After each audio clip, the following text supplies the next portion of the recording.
इंदौर से 180 किलोमीटर दूर है बुरहानपुर, जो मुगलों की एक महानगरी हुआ करती थी। हम अक्सर कोसते हैं ना कि हमारे देश में कितनी सारी ऐतिहासिक जगहें हैं जिसके इतिहास के बारे में हम कुछ नहीं जानते, जो कहीं दर्ज नहीं है। और दूसरी तरफ ऐसी कई जगहें हैं जहां इतिहास बिखरा पड़ा है, पर हम उन जगहों को लगातार नजरअंदाज करते आ रहे हैं। तो आइए इस बार गौर करते हैं एक ऐसी ही जगह पर और वाकिफ होते हैं मध्यकालीन नगरी बुरहानपुर से।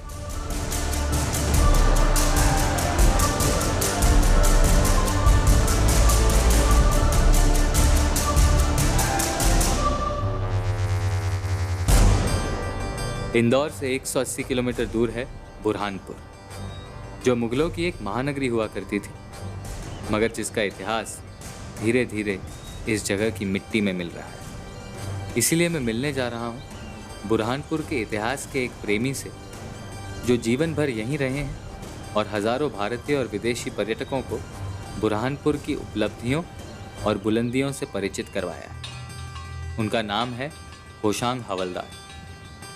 इतिहास के पन्नों में गुम बुरहानपुर एक ऐसा प्राचीन नगर जिसमें यहाँ विश्व की 5 धरोहरें विद्यमान हैं। यहाँ की सबसे बड़ी धरोहर बुरहानपुर का दिल, यहाँ की जामा मस्जिद। बुरहानपुर की दूसरी धरोहर में आता है हमारा पैलेस का स्पा, जिसे हमाम कहते हैं, जिसे गुरु गोविंद सिंह जी के द्वारा लिखित एक ऐसा ग्रंथ था जिसके ऊपर गुरुजी ने स्वयं सोने की शाही से हस्ताक्षर किए। और 5वीं धरोहर विश्व के एकमात्र वाटर सिस्टम, जो 80 फुट गहराई से पानी आज भी बिना किसी पंप के, बिना किसी प्रेशर के ऑटोमेटिकली ग्राउंड पर आ जाता है। ठीक है। बुरहानपुर नगर, जिसे आज हम बोलते हैं, सब कहा जाता है कि फारूकी दौर में ये नगर बसा हुआ था। पर वास्तव में यदि हम सूर्य पुराण पढ़ें तो सूर्य पुराण के तापी महत्व में एक जगह बताया गया है कि ये नगर प्राचीन पुरातन नगर है।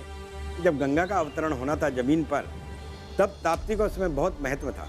तो गंगा ने मना कर दिया कि मैं इस जमीन पर नहीं आ सकती, मैं जब आऊँगी तो मेरा महत्व पूरी धरती पर, भारत भूमि पर सबसे ज़्यादा होना चाहिए।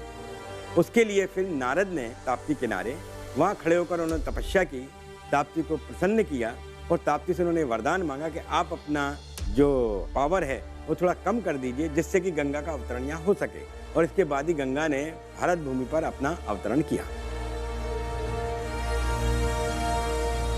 ऐसा माना जाता है कि नारद मुनि ने ताप्ती के तट पर यहीं कहीं पैर के एक अंगूठे पर 6 महीने तक खड़े रहकर तपस्या की थी।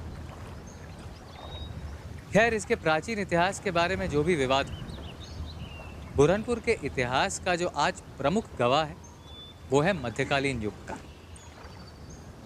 ये शाही किला।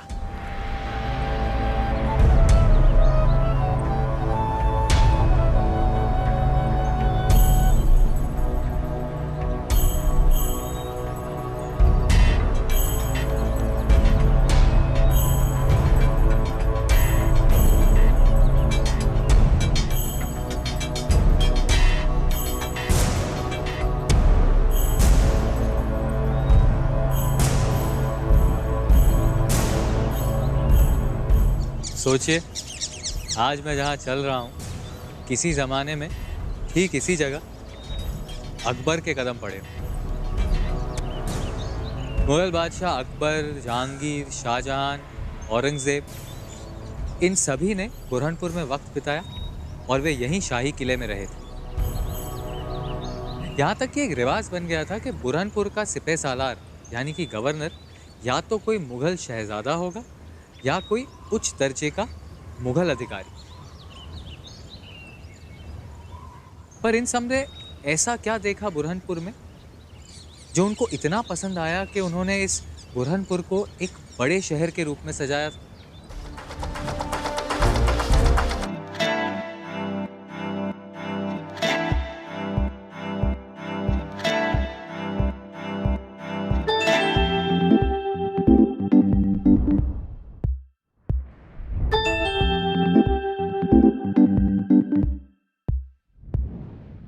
हम सब जानते हैं कि ताजमहल आगरा में है, लेकिन क्या आप उस शहर के बारे में जानते हैं जहां ताजमहल दरअसल बनना था, लेकिन मार्बल की कमी के कारण बन नहीं पाया?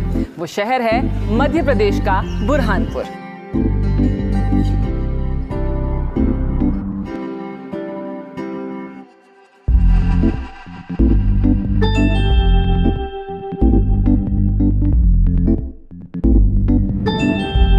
Founded in 1400 AD on the banks of river Tapti, the historic city of Burhanpur was once a capital of the Mughal kingdom. While the city lost prominence after the Mughals, you can still see their influence in monuments around the city.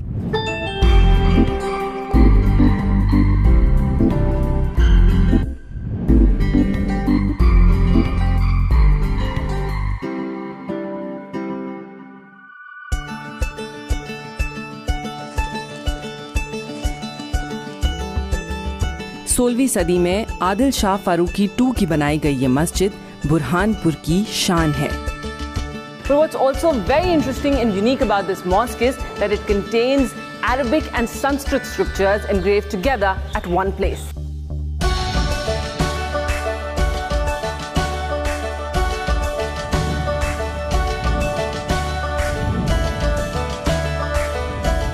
The Shahi Qila is another major attraction in Burhanpur. It is mostly in ruins now. However, the remains display an amazing work of architecture and exquisite carvings.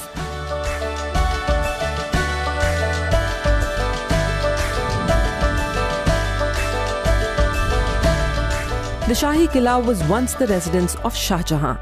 The hammam or the royal bath here was built exclusively for Begum Mumtaz Mahal, and it is said that his wife, the famous Mumtaz Mahal, died in the fort during childbirth.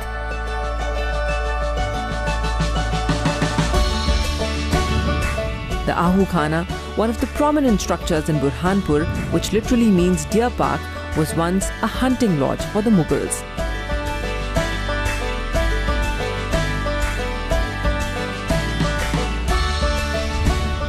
Apart from this, there is also Dargah-e Hakimi, one of the holiest places for Dawoodi Bohra Muslims. Constructed in pure white marble, it is an outstanding example of Mughal architecture. The entire vicinity is so well maintained that the locals refer to it as Chota Amrika. Isn't that amazing? Hey, but wait, that's not all. I'm yet to take you to the biggest attraction of Burhanpur, the invincible Asirgarh Fort. The formidability of the court kept the Deccan from being attacked for a very long period.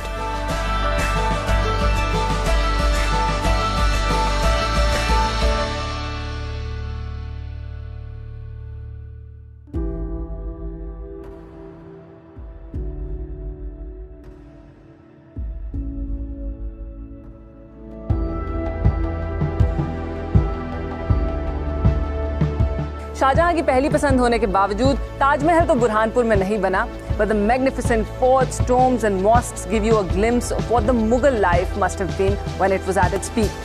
So a must visit to Burhanpur when in Madhya Pradesh.